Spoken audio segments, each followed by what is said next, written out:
एक मिनिट ताई, जे आवडेल ते खा, उगाच काही त्रास करून घेऊ नकोस. मी बाजूनी आहे ताई. हळूहळू सावकाश एकदम हळूहळू खा. हळूहळू म्हणजे सावकाश.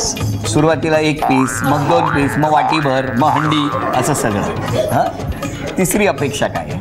तिसरी काय अशी जाऊन काय अपेक्षाच नाही आहे. बस संपल्या एवढंच आहे. सगळं चिकनच्या हंडीत अडकलेलं होतं. बरं, आता तुम्ही तुमच्या सासरच्यांना, त्यांच्या आईबाबांना काय विश्वास द्याल? कसा विश्वास? विश्वास देईल म्हणजे हिची काळजी घेईन, जे काही इच्छा ती पूर्ण करीन, त्याला त्रास नाही देणार, जे नॉर्मल आहे लाईफ त्याच्यामुळेच आनंदी ठेवण्याचा प्रयत्न करेल. आणि तुम्ही त्यांना काय सांगाल? मी हेच की मी त्यांच्या घरात नेहमी मुलगीसारखीच राहीन.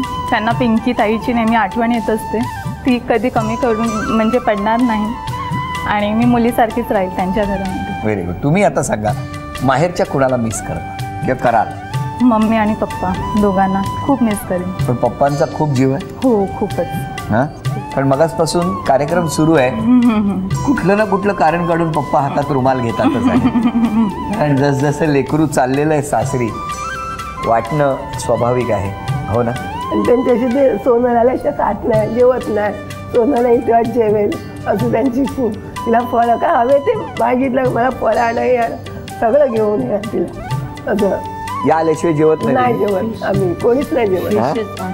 नाही, आम्ही एकत्रच जेवायला बसतो नाही. हो, ते त्यांच्याकडे त्यांच्या डोळ्यातच ती सगळं प्रेम साठलेलं आहे. बाबा काळजी करू नका, हां, व्यवस्थित होणार. हां, आणि आहे जावई सुद्धा, सगळ्या अपेक्षा आत्ता तरी पूर्ण केलेल्या आहेत त्यांनी. हां, तुम्ही टेन्शन घेऊ नका.